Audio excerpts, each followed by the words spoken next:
an bhochiiste Gaeilge agus an cuiste Comhairle a chuirle le Cathrach.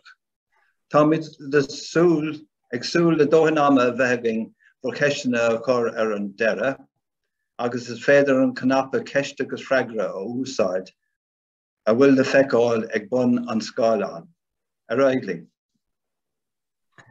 Gur míle mágat Peadar agus dí goléir tá ag freastal ar an Caint seo. Mar a dúirt Peadar, tá an Caint seo blunathe ar an leabhar teach an ardmhéara agus Réabhlóid na hÉireann. Thosaigh mé ag déanamh an taide don leabhar seo nuair a bhí mé ideach an ardmhéara mar ardmhéara sa bliain fiche seachta agus fiche thugta. Bhí roinnt eolalas agam faoi Staire an tí ach a háirithe a méid a hála ann le ling an tréimh se seo an Réabhlóid idir 19 go dtí 23. Ach nuair bhí mé sa teach agus rinne mé níos mó taide for mé amach a bhd níos mó eolais. So tá sé seo ar an tréimh se sin a bheith mé Caint is mó. Ach mar cúra déir mé roinnt rudí faoin teach féin. So seo é an teach ar Shráid Dawson ag tús an 8 agus tóg é sa bliain 7 agus 10. An fear a thóg ná Joshua Dawson ard ifig go bhí ann sa réalta Sassanach ag Gasláán Bhaile Cliath. Fear mór le rá ag an am, bhí talamh aige, bhí severas aige ar nóí, agus ceannaigh sé an talamh seo ag an am sin bhí sé seo ar imil na Cathrach. Agus ceannaigh sé an talamh agus thóg sé an teach dó féin. Ach bhí is aige go raibh gá le teach don ardmhéara na Cathrach. So béidir go raibh an smíanamh sin in agna nuair a thóg sé an teach, mar ní raibh sé ann ach 5 bliain nuair go dtí gur díal sé an teach seo leis an bhardas le bhardas Átha Dublin Corporation mar teach don ardmhéara. So bin tús an 8 ar nóí agus aimsir na béins líthe hí réalta Sassanach tréis na péins líthe a chur a bhaim in éireann agus ar nóí hí dlú cheangal idir teach an ardmhéara agus Gasláán Bhaile Cliath ag an am, hí an úsáideach mar sin a réim agus cuacht mór acu ó thaobh tíornaí talún agus a riile. So lean sé sin nar iarra go dtí an 9 agus seo léirscáil ó lár an 9 agus feiceann tú an sin Mansion House agus King's Ballroom. Now sin an seomra crin nó an round room cáiliúil. Agus tógó an King's Ballroom an round room an seomra crin. Tógó é sin sa bbliain 1821 do seirse i Chathair rí hasanna a tháinig an seo sa bbliain sin agus ní raibh na seomraí i Gasláán Bhaile Cliath mór go leor do kosher mór nó ball a bhí acu do úsáideach na tíre ag chur fáilte roimh ríseoirse na Chathair an Prince Regent a bhí. So thóg siad an seomra sin agus go dtí beidir deire an 9 bin an tedal a bhí mar eicinn tú an sin an King's Ballroom. So seo ar nóí sin Charles Stewart Parnell.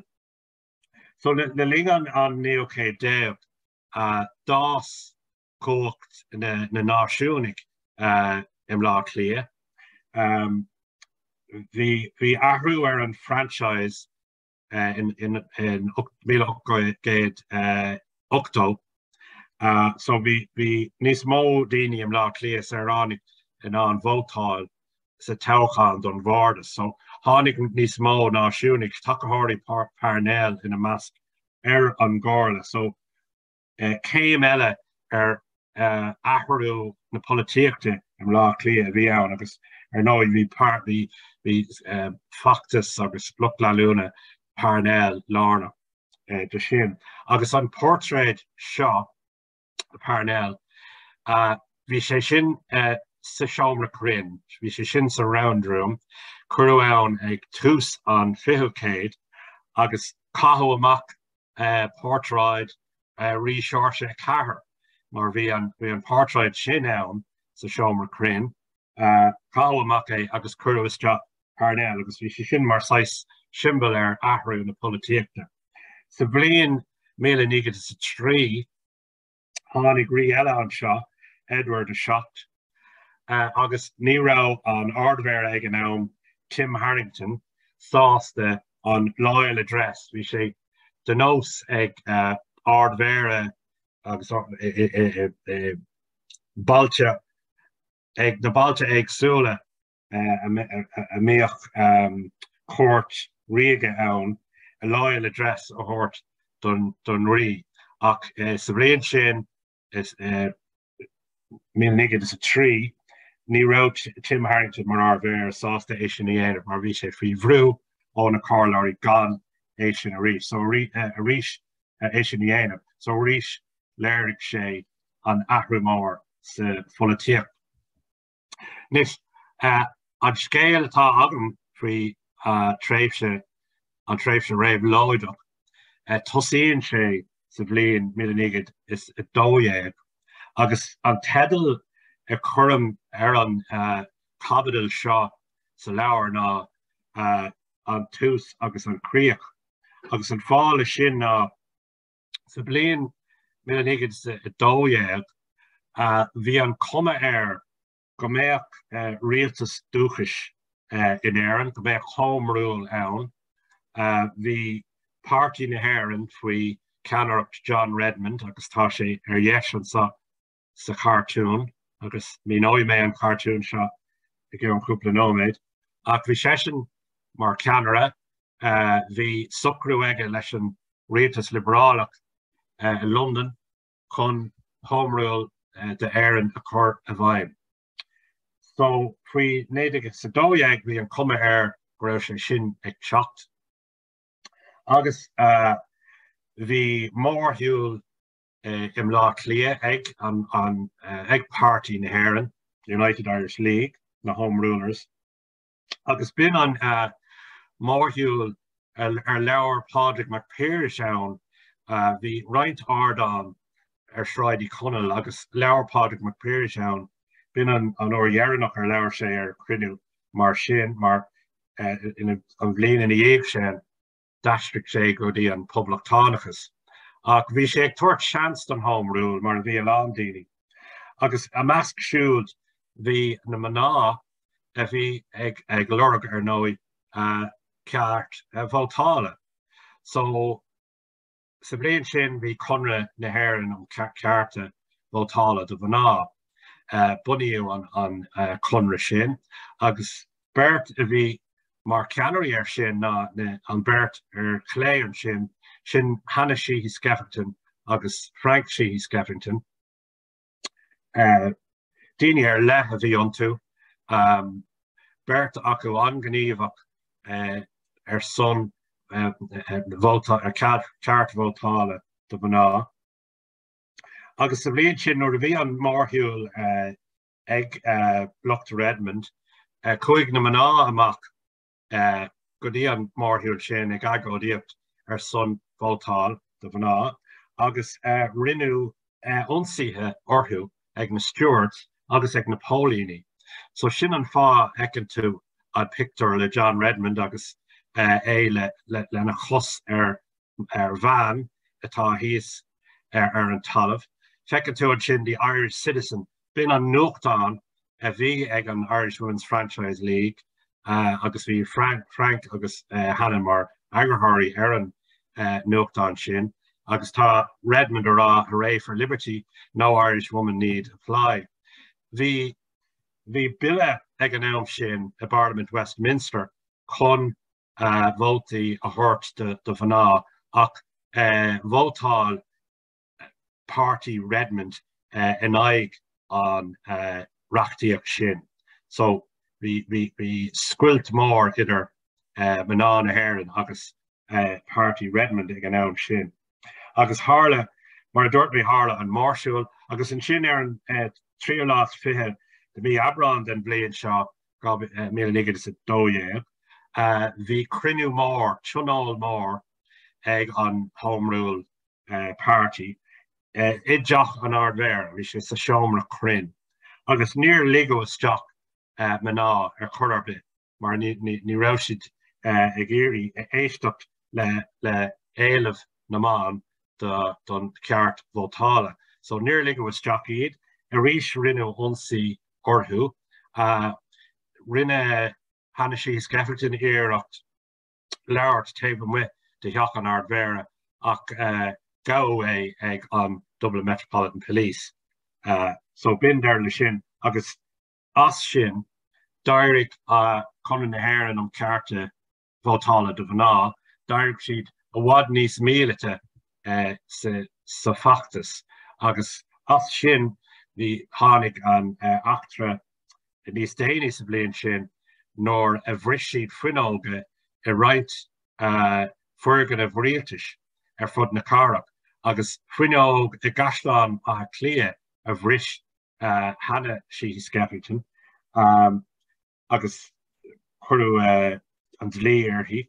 Ach nóir bhí mise mar ardmhéara nochtú leat cuimhneachán an gasláán an inacha leis an fuinneog a bhris Hannah sí Skeffington. So ní lisa gom bhfuil áit eile dain a bhfuil leat cuimhneachán do fuinneog a bhrisú. Ach brisú é son cearta vótála do na mná. So inis, tá mé dul isteach sa bliain gábhíl 1930, agus an nuacht mór stochas sa bliain sin ná an frigúna mór Bhaile Cliath, the Great Dublin Lockout. Agus bhí nóí Jim Larkin mar ceanra na ceart cumann, agus William Martin Murphy na fustóirí sa cara ag an am. Thosaigh sé I mí lúnasa na bliana sin, agus frigúna agus staid olmhór a bhí ann, bhí na mílte ibrithe páirteach ann, Caithfeá Mac as obair iad, mar ní raibh siad sásta mana in aig an Transport Union a híniú. Now, cad é an ceangal a bhí ag teach an ardmhéara le seo? Well, I teach an ardmhéara bhí an cuiste síocháin Chun Cliath, the Dublin Industrial Peace Committee. Agus séir bhí an sin ná saoránig a tháinig le chéile chun éireachtaí dhéanamh sucrú a fháil sa trid mór sin an frigúna. Bhí an ardmhéara lár an seirleach páirteach ann, agus roinnt daoine eile a bheith beidir níos cáiliúla níos déanaí an beirt seo ina measc clé Mícheál Mac Donncha a bhí mar ceanra in 1980, léachtar a bhí ann ag an am seo I gláis na hOllscoile, agus dheis an sin tá Tom Kettle. Bhí sé sin MP Home Rule a bhí Tom Kettle, agus fear acadúil a rís bhí ann cosúla Mícheál Mac Donncha, agus cara leis, cé nach raibh an polític cé acrús Home Ruler a bhí I Tom Kettle. Ach bhí sé sin páirteach den Industrial Peace Committee. Agus an cartún lár an sin, bin alíontóir a bhí páirteach sa cuiste sin chomá, agus rinne siad an éireacht chun réiteach a fháil, ach sa deire hÉireann hiag siad nach raibh William Martin Murphy sásta sucrú a fháil, ní raibh sé sásta sí síos leis na ceart cumann chun sucrú a fháil, agus dúirt an ag deireadh dúirt an Christe Síocháin Seans Cliath Dublin Industrial Peace Committee go raibh essentially go raibh an milán ar na fustóirí nach raibh siad réasúta ar chorbe agus lean an frigúna stigradí tús nídige sa cardé agus an sin chuú deire leis. Ach idir an dáling Harle cruúnú anhaltach ar fad go raibh Tomás Mac Donncha ar clé an sin páirteach ann agus sin bunú óglaigh na hÉireann, bunú Irish Volunteers agus tháinig sé sin I mí na saona nídige trídéag. Now bhí an cruinniú sin sa rotonda, cruinniú cáiliúil sa rotonda mí na saona nídige trídéag. Bhí sé le bheith I dteach an ardmhéara, bhí sé le bheith sa seomar cruinn ach ní raibh lárcan seirleach sásta an seomra a thabhairt de Bulmar Hobson an IRB. Bulmar Hobson bhí sé ag agrú an cruinniú chun óglaigh na hÉireann a bhunú ach ní raibh lárcan seirleach sásta an seomra a thabhairt. So mar sin chuaigh siad go dtí an rotonda. Agus an sin na tháinig an scuilt idir Tomás Mac Donncha agus Tom Kettle, mar bhí siad san an sin ar an dá thaobh sa scuilt na hóglaigh sa bliain dar gceann néidige cardéag. Nuair a dtír John Redmond takeover a dhéanamh ar óglaigh na hÉireann don party Home Rule. Ní raibh Tomás Mac Donncha agus an Pearsach agus Sean McDermott agus daoine eile sásta ghlacha le sin agus tháinig scuilt sna hóglaigh. Now seo ar nói ar dheis Séamus Ó Conghairle. A mí man fór na bliana nídig is a cardéag. Bhí John Redmond tar éis ar éirí ar na hóglaigh dulasteach in arm na Bratainne, mar ar nói bhí tús cuairtha leis an céad cogadh domhanda. Agus bhí Redmond ag éirí iar-Ardmhéara dhéanamh do arm na Bratainne. Bhí an socrú aige le rialtas na Bratainne do féin rial do rialtas dúcha snéireann agus ceap sé gur bheith an slíos fearr chun é sin a chinú ná takeíocht a thabhairt do sasanna sa chugat in aghaidh na Gearmáin agus an Austria agus a riile. So bhí cruinniú mór iar-Ardmhéara recruiting meeting de arm na Bratainne agrathe I dteach an ardmhéara agus feiceann tú ar clé an sin a níl an scríbhinn Rose Staire ach the Mansion House recruiting fiasco from within. Sin cartoon leis an alíntar Ernest Kavanagh. Bhí Ernest Kavanagh mar alíntar cartoonist sa nóchtán a bhí ag Séamus Ó Conghairle, the Irish worker. Agus an alíntar a bhí ann. Agus tá sé ag samhlú le green cad a bhí ar siúil taobh de theach an ardmhéara. Agus sin Redmond ar clé an sin. Nis Harle rud an tálachtach mar nuair a fuair Séamus Ó Conghairle Mac go raibh an cruinniú seo ag arm na Bratainne agus le príomhmhara níor luí mé tháinig príomhmhara na Bratainne ascuid tháinig sé go Bhaile Cliath chun leabhart ag an cruinniú seo a dteach an ardmhéara. So nuair a fuair Séamus Ó Conghairle Mac bhí seo, bhí sé sin ag gobar mar agrthóir card cumanach sa mé ferriste ag an ann. So tháinig sé go Bhaile Cliath chun agrú in aghaidh an cruinniú seo agus an plán a bhí aige agus lárcan agus óglaigh na hÉireann ná seilbh ghlacha ar teach an ardmhéara chun stop a chóir le arm na Bratainne. So an rud a Harle bhí siad ré an ihe ribh an cruinniú, bhí óglaigh agus in óglaigh na hÉireann agus óglaigh ón arm na Saoránach, the Irish Citizen Army. Bhí siad san ré chun dulasteach chun seilbh ghlacha ar teach an ardmhéara. Bhí siad go léir ré I Hala na Saoirse agus I Hala Garnóg Farnell chun dul trasna go dtí teach an ardmhéara. ach an sin an ihe sin hánig an nuacht go raibh arm na bratainine tar éis dul isteach sa teach. Stocha go raibh gur bhór arm na bratainine amach an na ólas go raibh plán de hais éigean ag na poblatánig dul isteach sa teach. So chuig arm na bratainine isteach. So ní raibh seansaigh ó Cnéile agus Learcan agus na Hóglaigh dul isteach.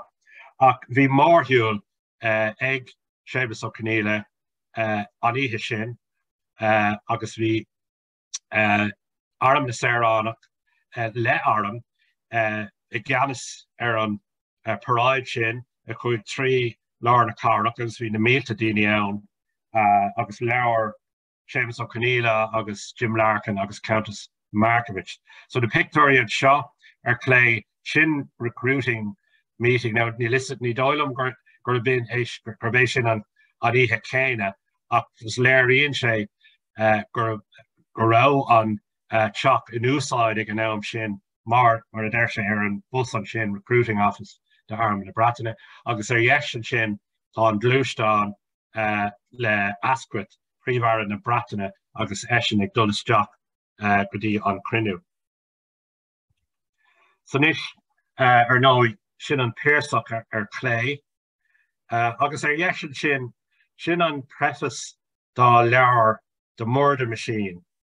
Leabhar cáiliúil le scríomh an péirsach faoin chóras Sasanach Oideachais in hÉireann agus ag éileamh chóras éireannach agus chóras imeach Gaelach agus chóras imeach nó a bhfad níos fearr ó thaobh an Oideachais héinde an murder machine. Bhí sé sin bunaithe leacht a thug an péirsach I dteach an ard-mhéara mar a d'fhearann sé an sin ag deire an preface, a pamphlet, a collation of notes made for a lecture which I delivered in Dublin Mansion House in December 1912. Agus ba bhinic don péirsach leabhart dteach an ard-mhéara.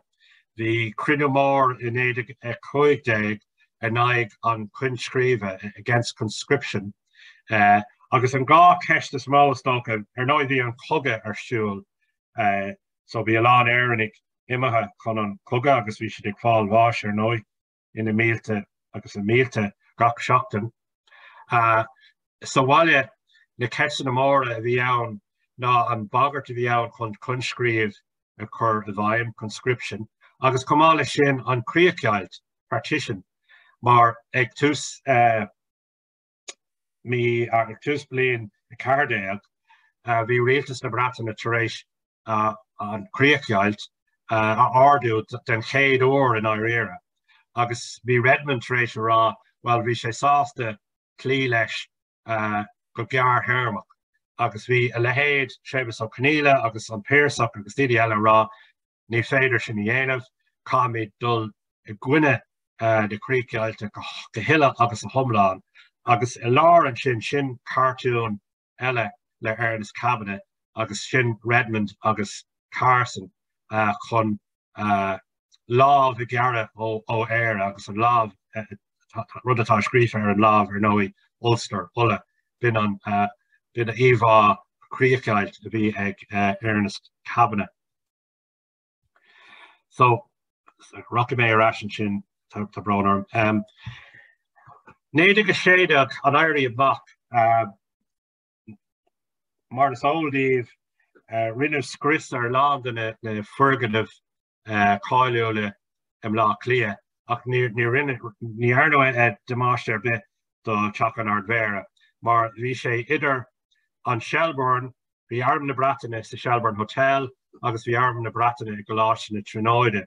So bhí sé sais zón nach raibh mór an ag tarla ag an am. So ní airnú éon demáiste don teach. Ach bhí documéid sa seachtain ribh seachtain na Cásca. Cuireadh amach documéid the Castle document. Agus séir bhí ann job in iar-Ardmhéara a rinne seosamh pluncéid ar plán a bhí ag Caisleán á Cliath. size contingency plan. Dá méach ein iar-Ardmhéara no dá méach ein Réabhlóid leis na hóglaigh no na armla lárnach chud leabhar right tithe hallan na saoirse ceann áras óglaigh na hÉireann agus right fuair na Bhaile san áard a bhí teach an Ardmhéara. So bhí sé sa phlean ag na Sasnig leabhar ag teach an Ardmhéara ach ní mar a hála sé ní raibh gá dóibh é sin i dhéanamh. So tá mé dul raig níos sa bhliain 1917 tá Lawrence O'Neill mar Ardmhéara Bhaile Cliath. So sa fictor a Cliath sin an fear tá na heasamh sin Lawrence O'Neill. Now fear anhaalt ar fad in our scale é Lawrence O'Neill. Mar bhí sé sin mar Ardmhéara ó 1917 go fiche Chathair.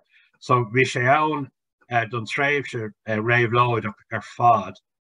Agus eisian in áiríre a chur an teach ar fáil do na Réabhlóideithe, do Dáil Éireann, do Sinn Féin, do na glúiseachtaí éagsúla a bhí ag dul ar aige gnám.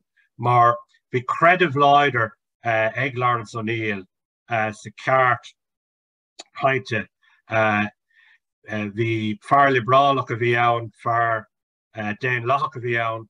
Ní raibh ná cé go raibh bhí sé stocha báúil don Home Rule ach fear neamhsplach é, ní raibh sé involved in Home Rule Party, ní raibh sé involved Sinn Féin. Ach fear neamhsplach a bhí ann a raibh meas ag a lán daoine ó gach taobh den políocht. So stoch mar wahad rud go raibh seisin i gceannas teach an Ardmhéara ag an am.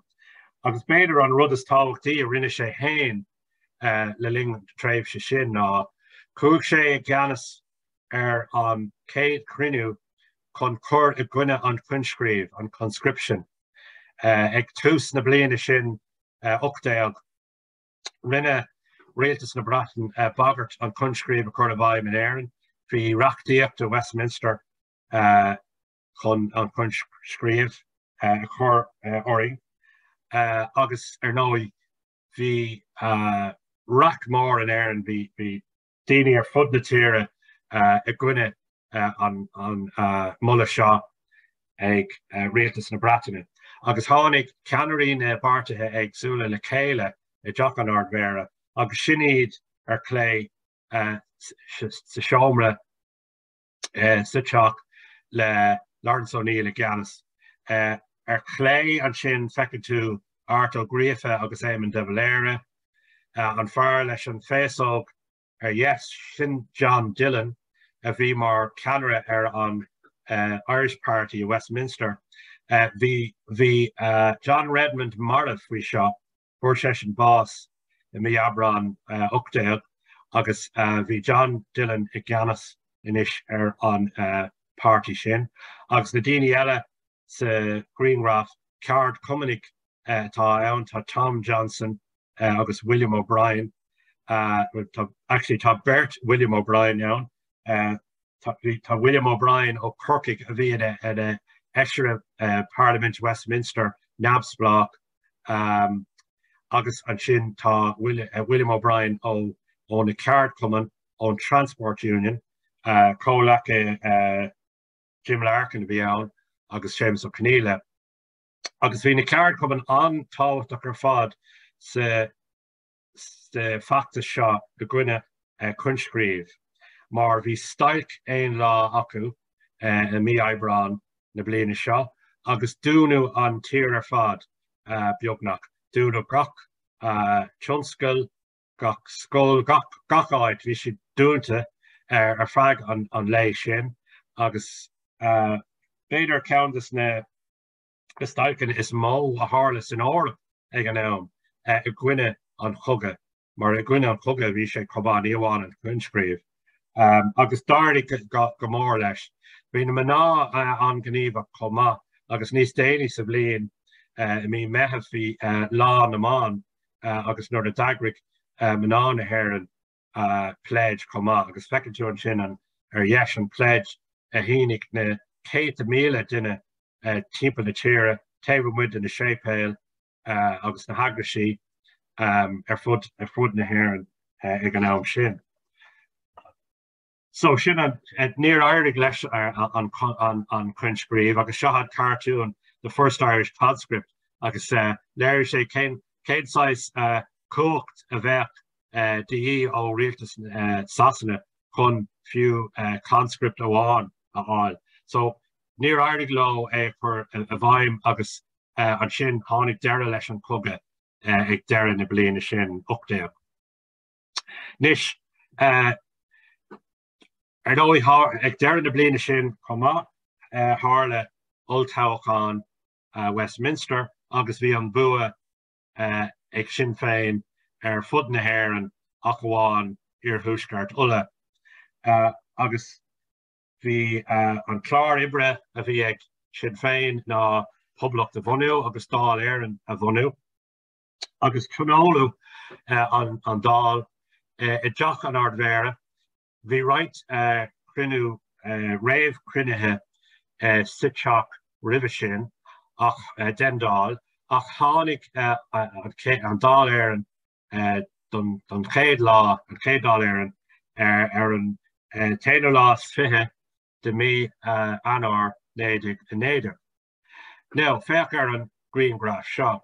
Ní hiad seo na teachtaí dála teachtasteach is saidúirí in arm na Bratainine.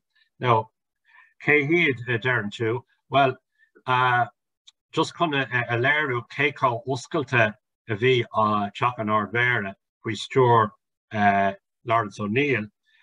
Maidin an lei sin lá an chéad dáil éireann. Bhí fáilte i dteach an Ardmhéara sa seomra céine sa seomra crin don a fér seo agus seo bhuiil den Dublin Fusiliers a bhí mar príosúnig ag na Gearmánic sa Gearmán le ling an céad coga damda. Bhí an coga hart agus ar nóí scuileamh Staire na príosúnig seo agus bhí fáilte acu i teach an Ardmhéara. Bhí sé sin arsúil ar maidin agus an sin umthránána hí na Paulíní taobh muid sin an DMP ar an lá sin taobh muid de teach an Ardmhéara agus an sin umthránána tháinig na teachtaí dála isteach. Now seo picture de grúpaí teachtaí dála den chéad dál. Níor tógadh seo ar an lá sin, tógadh seo níos déanaí nuair a bhí an dara cruinniú acu mí Eagraíonn. Ní raibh an méid sin ann ag an céad lá mar bhí anna chuid acu a bríosún. San áireamh bhí Mícheál Mac feiceann tú ar chun tosaigh an sin ina hí an dara duine ó chlé agus an sin ar ach chlé tá Cathal Brua, Arthur Grífe, Éamon de Valera, Count Plunkett, Owen McNeill, W.T. Cosgrave, agus an sin sa dara shrach an sin an dara duine an sin Tréalach Macsivne a bhí le bheith ina Ardmhéara gorcaigh agus ar nóí a fórbás ar Staire Cuprish. So feiceann tú an sin an picture le teach an Ardmhéara taobh hir. Agus sin an Guardian a bhí ann. Tá Guardian fós ann ach níl sé comór inis. Ach bin an Guardian a bhí ann os chlár an seomra crin. Agus tógadh lán Greengraffide sa Guardian sin agus feici sibh chuid den na Greengraffide sin amach an seo. So sin Lawrence O'Neill a rís le Éamon de Valera. Bhí éilú ag déalaigh Éamon de Valera agus roiint príosúna eile ó príosún Lincoln i 1909 agus tháinig sé a bhaile go Bhaile Cliath. Bhí sé de rún ag Mícheál Mac fáilte mór poiblí a thuirt de Valera ach ní raibh de Valera sásta ghlacha leis mar bhí agla ar go mbeadh rialtas go raibh arm na Bratainine sásta únsaí a dhéanamh ar an bubal mar bhí cosc ar an grinú ar an fáiltiú de Valera bhí cosc chortha ar ag caisleán Bhaile Cliath. So níor lean siad a raibh leis an fáiltiú sin a chur Lawrence O'Neill an sin fáilte roimh debh i dteach an Ardmhéara. So nor a hain to tríd nédig agus tríd nédig a fihe, you know, direct on cosar bullock ó rialtas hasanna níháin Sinn Féin ach ar na náisiúnig agus fiú an rialtas áitiúil, direct sé bhhad níos massa. Agus a picture a dhéisin sin, fecinn tú sin taobh hala na Cathrach, an slíosteach a Caisleán Bhaile a Cliath. Agus bhí arm na Bratainine tar éis seilbh lecha hala na Cathrach, agus tá barbed wire barricade agus rudí mar sin acu an shráid. So nuair a bhí Lawrence O'Neill mar Ardmhéara rinne na dúchránig ruúthar cúpla ór teach an Ardmhéara, bhí right raids acu an teach, agus dúirt Lawrence O'Neill uair amháin agus ag leabhart ag Comhairle na Cathrach go raibh níomháin go rinne siad damáiste an teach ach rinne siad right pilfering, so bhí siad ag gcuid right rudí an teach ach cap mé go raibh siad simúil gur tharla sé seo I deach an Ardmhéara mar is oldaí doing tharla sé sin tithe na méta tithe fud na tíre a chuig na dúchránig agus na agasaí isteach agus a rinne damáiste agus nóí a bhhairigh go lán daoine comá agus chuir siad lán tithe faoi trí hinne comá. So lean sin a raig nóí sa bbliain méid míle nígus a fiche hí na toghcháin áitiúla ann agus hí bua mór a ríis ag Sinn Féin sna toghcháin sin agus bhí mór a bhacu Comhairle na Cathrach bhardas Átha Cliath. Agus bhí sé derún acu Tom Kelly, Alderman Tom Kelly, a bhí mar Comhairle de chuid Sinn Féin le blianta fada an Comhairle fride a bhí acu fride Sherivish a bhí acu. Bhí sé derún acu ag cappa mar Ardmhéara. Ach bhí sé a bríosú na Sasna agus nuair a tohé lean Lawrence O'Neill mar Ardmhéara sealadach go dtí go mé Tom Kelly Staire. Ach nuair a scaoileadh Tom Kelly Staire ó phríosú na Sasna thart ar mí Aibreán nó mí bealtaine míle níos a fiche. Bhí sláinte briste ag an príosúntaach, so ní raibh sin an dulasteach mar Ardmhéara. So lean Lawrence O'Neill a raig mar Ardmhéara. Agus a tréimh sin mar a dúirt mé chuig arm na Bratainine isteach I hala na Cathrach, tharla damhnach na fulla nóí mí na saona, míle níos a fiche, bás cuimhin de bara, bás Tréalach mac Sibne Staire Cochris, agus rinne Lawrence O'Neill aníireacht chun cuimhin de bara agus Tréalach mac Sibne a hábháil chuig sé go London agus rinne sé an obair ach nóí near Irish leis. Agus an sin bhí nóair bhí arm na Bratainine hala na Cathrach, bhí na crunethe an Comhairle na Cathrach, bhí siad san ar siúil I deach an Ardmhéara sa seomra darach an Oak Room. So bhí a lán rudí ag tarlú sa teach mar bhí an dáil lonathe an comá. Now céannach raibh siad an crunethe a bheith acu, mar ag deire mí bliain nédig an néideach chur na Sasna coscar dáil éireann. So ní raibh siad an crunethe oscailte a bheith acu. Ach bhí crunethe rúnda acu agus rinne dúsáid siad an teach an Ardmhéara mar seola. So bhí an seola seo ar pápéir an chéaddáil dúsáid siad an teach an Ardmhéara mar an seola isiciúil do dáil éireann. So faoi saoire nédig fiche hain bhí an chugat ag dul agus ní raibh Comhairle go mbeadh críoch leis ach an sin thosaigh roinnt iarachtaí chun sos chugan ó siocháin a chruthú. Agus lá amháin I mí meitheamh na bliana sin míle níos fiche hain. Tháinig cnág ar an doras I deach an Ardmhéara. Agus an fear bhí ann ná Tom Casement ag sin drithar le Roger Casement, agus tháinig session ó smuts an príomhara na Hafraice Has. Bhí session in London, agus bhí session ag éirí Ibriú le réaltas na Breataine chun sucrú de hais éigean a bheith acu in éireann. Agus as sin a tháinig na Cainteanna agus an sin an sus chugat. Agus clé an sin fecinn tú Lawrence O'Neill agus Macready, Neville Macready. Bhí session mar ceanara fórsaí na Breataine in éireann. Fear a bhí caithfar rá an nimhnach de éireann agus de éireannig, dúirt sé uair amháin gur raibh fua aige a hatred deeper than the sea the winter na éireann. Ach bhí dullas Jack an Ardmhéara agus Cainteanna a bheith acu a bheith aige le ionadaithe arm na Poblaachta agus ionadaithe Sinn Féin chun an sus chugat a chur ann. Ar dheasan sin, now díl sé ceangail a díreach leis an sus chugat ach tá sé simúil bhfuil sé sin ideach an Ardmhéara. Sin an fuinneog na síochána agus le Joshua Clark tá sé ag an Staire sa teach agus sin Joshua Clark sin ahar Harry Clark sin a rinne an fuinneog sin.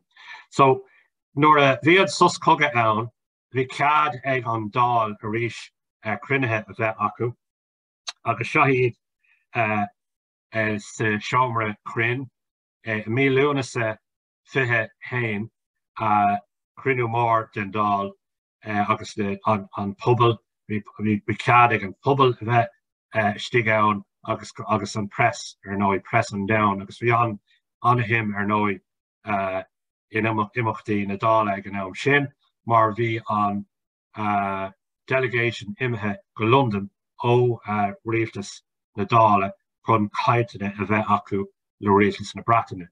Agus a réis bhí an Christoph Feimeán an cabinet a bhí ag an dáil, bhí sé sin lonathe ideach an Ardmhéara comá. Nis Sean pictor cáiliúil Men of the South le Sean Keating agus cén ceangail atá an sin le teach an Ardmhéara. Well sin scéal simú le ling an sus chugat tháinig an grúpa de óglaigh na hÉireann ó chuig mún go blá Cliath mar bhhaile Sean Keating iad a féintáil agus tháinig siad le chéile mar atá siad sa fictor sin le na rifle armlón agus cuileród a bhí acu agus bhí sé seo á féintáil sa coláisian na Halíne atá inis mar chuid de Chomhairle agus an sin bhí Sean Keating ann leis na lads seo na grunaí agus scaprúd ag á féintáil ar feadh beidir cúpla seachtain ach d'éirigh údarás an coláiste Andrí hásta faoi seo agus Caithfidh Mac iad agus cá tháinig siad ach go dtí teach an Ardmhéara. So chríochnaigh Sean Keating an pictor cáiliúil seo ideach an Ardmhéara. So is ceangail eile simúil atá leis an teach. Agus tá cóp den pictor legan den pictor sin in áras an Uachtarán. So chuig ar nói an delegation go London ar dheis sin an céad delegation a chuig go dtí London chun Cainteanna dhéanamh agus tá Lawrence O'Neill an sin bhí sé sin ina measc níl méid chun dul tríd scéal an Conradh agus scéal Mícheál Mac agus scéal de Bhaile ach chun rá go raibh anna cuid in na cruinnithe sin ideach an Ardmhéara. Agus nuair a tháinig an Conradh arás ó London mí na nullag fithe hain, bhí Dev ag agus Plunkhead George Count Plunkett atá sin ar clé agus right eile acu agus Alán agus Sluamór, bhí siad ideach an Ardmhéara sa seomra crin mar bhí Plunkhead ag tuairt leacht faoin Féile idálaach Dante mar Comhairle a bhí ann agus an ihe sin a tháinig an nuacht ó London go raibh siad tar éis an Conradh a híniú. agus an lán éag sin bhí crinú den Christa Fáimacán dal cabinet agus bhí an crinú sin i dteach an Ardmhéara. An fear an sin ar clé sin Frank Gallagher scrí sin leabhar anmha agus bachardaí bheith a léamh the four glorious years. Agus tugann sin picture bhí sin mar press ifigach ag an dal agus ag rialtas na dála. Agus nuair a bhí an cabinet ar siúl I seomra amháin I dteach an Ardmhéara, bhí Frank Gallagher leis na press leis an press sa seomra eile. Agus bhí an aragónt có géir sa cabinet go raibh sé ná iad a chluisteáil ag béice sa seomra eile. So déir Frank Gallagher go raibh a go hain a ardú chun beidir nach meach na fear press agus maná press an trid seo na chluisteáil sa seomra eile.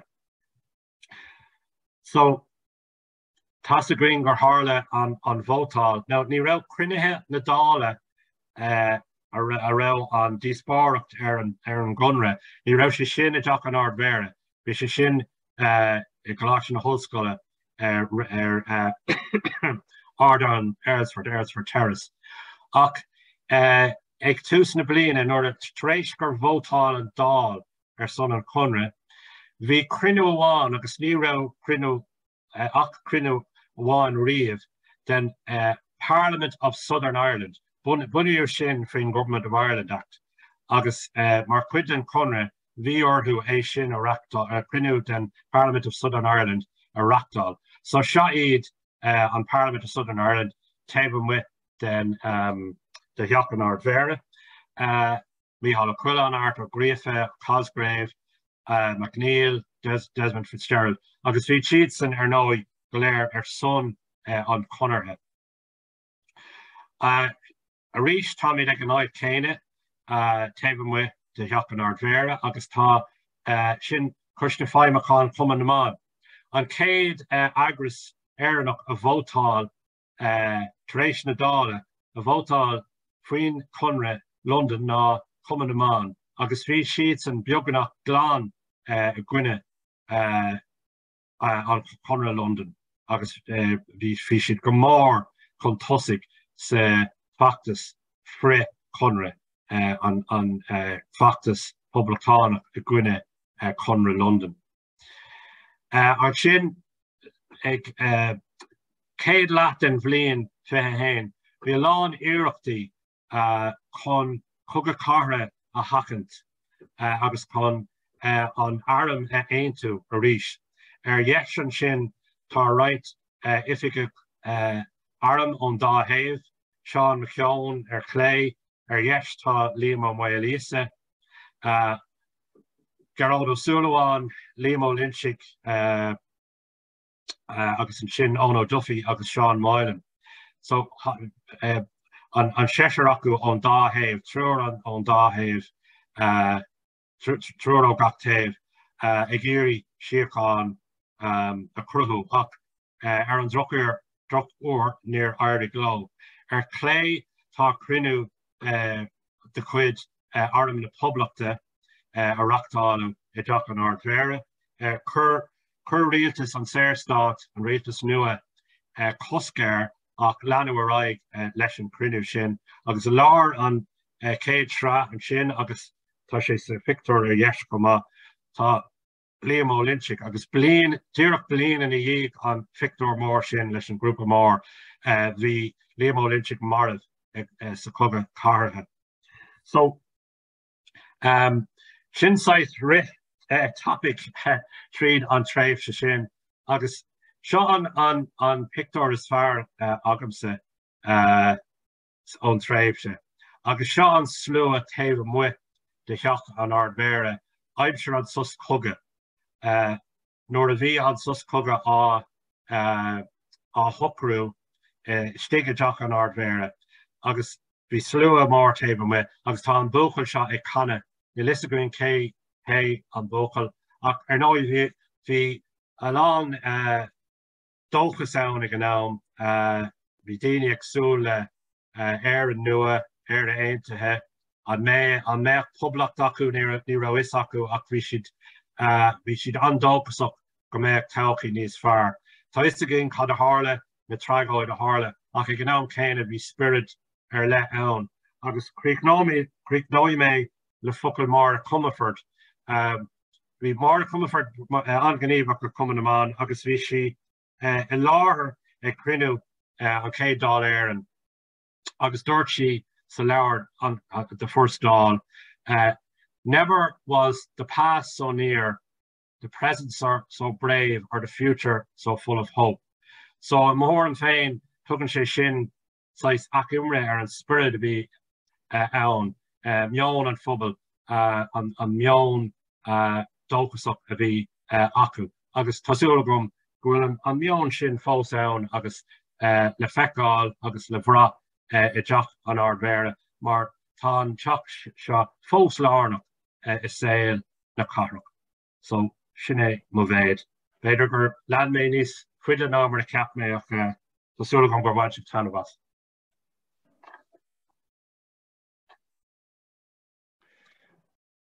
Tá an fear buich mar a dúras sunraí ríthimúla an sin ó Mícheál. Ná ligad go Joe é. Tá míid fear buich tíobse bheith páirteach san ócáid simúil seo. Gofar an tafid seol YouTube go garid agus tá súla gom go scapa siad an scéal thar leabhar. So cuinnig súla amach súl géir amach chuige agus túráradí bhí féin sláinmh.